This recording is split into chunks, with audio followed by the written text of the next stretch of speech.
Kelas menengah berada pada posisi sulit. Di satu sisi mereka bukanlah kalangan penerima subsidi dari pemerintah, sementara di sisi lain mereka adalah yang paling kesulitan dalam perjuangan finansial mereka.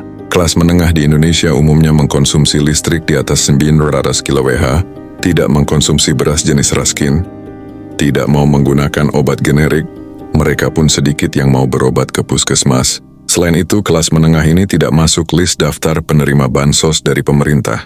Kelas menengah menginvestasikan sebagian besar uangnya untuk membiayai pendidikan dirinya dan anak-anaknya.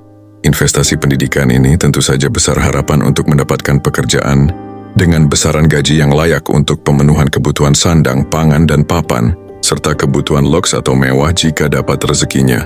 Masyarakat kelas menengah berinvestasi di pendidikan anak-anaknya sejak balita melalui PAUD dan TK, lalu SD, SMP, SMU, dan perguruan tinggi, di mana mereka sudah pasti memilih sekolah dan kampus terbaik buat anak-anak mereka. Itu belum termasuk biaya kesehatan di samping tentu saja kebutuhan harian. Kelas menengah adalah masyarakat pekerja, karyawan, dan sebagian kecil dari mereka berwirausaha level UMKM.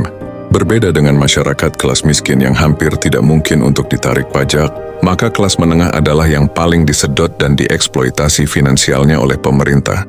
Kelas menengah adalah kelas yang paling banyak ditarik pajak oleh pemerintah, di mana sialnya pajak yang ditarik itu seringkali digunakan oleh pemerintah untuk berbagai program dan proyek yang kurang tepat sasaran, selain tentu saja dikorupsi secara gila-gilaan. Masyarakat kelas menengah di Indonesia pada tahun 70-an hingga tahun 2010-an, populasinya paling banyak, di mana saat ini sejak selepas tahun 2020-an, masyarakat kelas menengah sebagian besar sudah turun menjadi kelas miskin.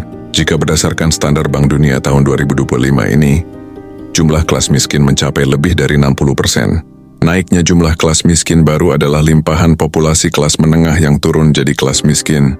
Ini terjadi seiring dengan semakin menyusutnya lapangan kerja, menurunnya daya beli, efisiensi anggaran belanja pemerintah, dan pajak serta berbagai pungutan yang semakin mencekik mereka.